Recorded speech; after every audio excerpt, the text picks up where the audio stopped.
Welcome back to another episode of Rock Boys Football. Continuing to take a look at the Week 6 slate. We're going back out to the Pac-12 as Coach Prime and the Colorado Buffaloes head on the road to play an Arizona State team.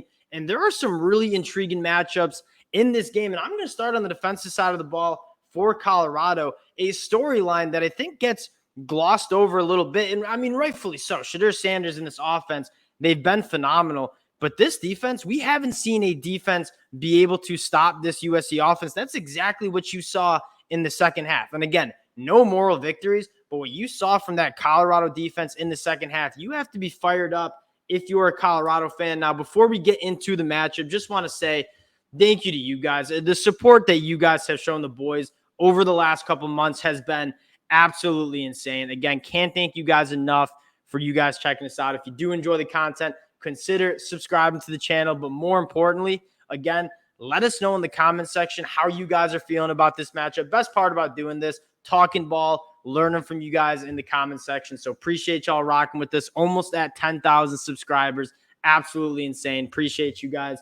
Let's get into this matchup. And the first thing that you have to just have red sharpied right on this matchup is this Colorado team. You talk about playing winning football, forcing 2.4 turnovers per game on the defensive side of the ball. That's top 10 in the country. And it shouldn't come as a surprise, right? You have the most decorated defensive back that's ever played the game of college football in Coach Prime back there. He's going to get these guys coached up right. He's going to attract talent, and you're already seeing that, right? Cameron Silman-Craig, 3 interceptions on the year. Trevor Woods, 2 interceptions. Shilo Sanders sounds like he will be back and healthy. He also has that pick 6. This is a ball-hawking group, and you look at the other side of the field, this is an Arizona State team that turns the ball over 3.3 times per game. That is almost dead last in the FBS. They've been playing a little bit of quarterback roulette in that room. They started with true freshman Jaden Rashada. Then they go to veteran Notre Dame transfer Drew Pine.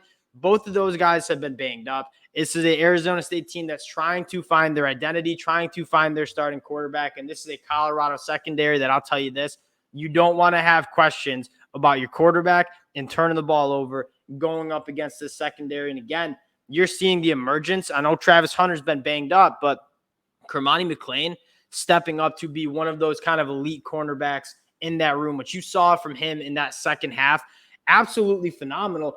And I'll say this, like, could you find a better coach to be like leading and mentoring Kermani? Like, almost put football aside for a second and just mentoring Kermani McClain as a young man. Like, he's coming in really, really talented, definitely had some growing pains transitioning from the high school level to that college football level. Coach Prime publicly calling him out, saying he's got to be better. If he wants to play, he's got to prepare like he wants to play. He's got to be on time to meetings. He got the best out of Kermani McClain in that second half of that USC game. I would expect that to continue. I'll tell you this, Kermani McClain only going to get better. Amarian Cooper, the transfer from Florida State, he's been playing really good ball. So you get good football from Kermani McClain, Amarian Cooper. Travis Hunter comes back healthy after the bye week. That's kind of the aiming point for Coach Prime. This is a secondary that's absolutely elite. And again, going up against an Arizona State team that really struggles turning the ball over. Now, the secondary wasn't the only impressive aspect of this Colorado team on the defensive side of the ball. You look in that front seven, guys like Jordan Dominic, Taj Alston, transfers, Amari McNeil coming in and playing some good ball, starting to defend the run a little bit better. This defense is rounding out into form. I want to shout out Juwan Mitchell as well, an Arizona State transfer.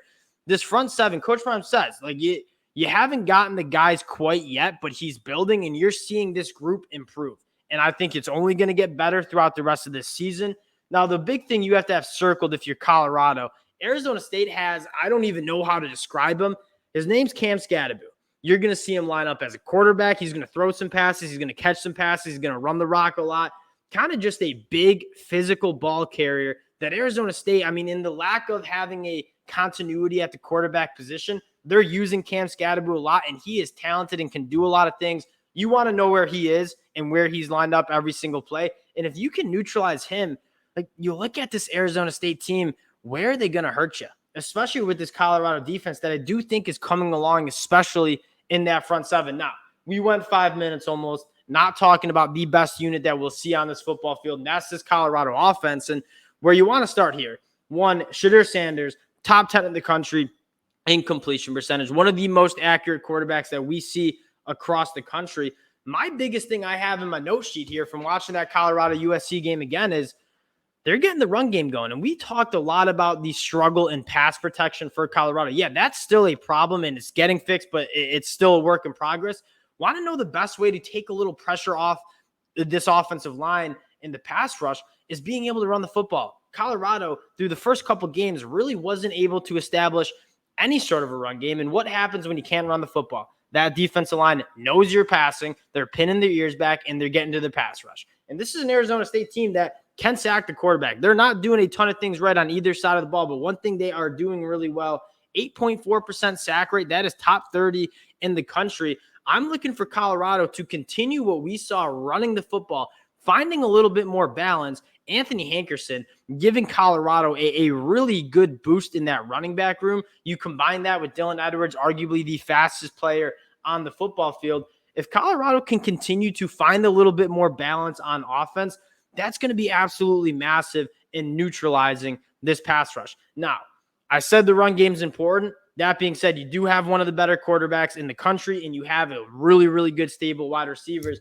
This offense is still going through Shilo Sanders, and the biggest storyline in the passing game for Colorado is, yeah, you're down Travis Hunter, and I kind of said 2 weeks ago, I thought this Colorado team was a little too reliant on Jimmy Horn and Xavier Weaver. And you look around to that wide receiver room, who else do you have? I don't know if it was enough. Marion Miller enters the equation, an absolute phenomenal performance from the true freshman in that second half. Now you got three real difference makers at that pass catcher position. And I would even add tight end Michael Harrison, who's just kind of a nice safety valve that can work the middle of the field. At the end of the day, Colorado has the playmakers on the outside. They have a phenomenal quarterback. When you get this run game going, take a little bit more pressure off that pass rush. This is an offense that's going to continue to get better and score points. And Sean Lewis runs a really fast offense. They can score points in a really, really quick pace. Now, getting to the pick here. And after all this, talking about the defense, talking about the playmakers, sometimes you just have to simplify college football down a little bit. Colorado, Arizona State, who's got the better quarterback?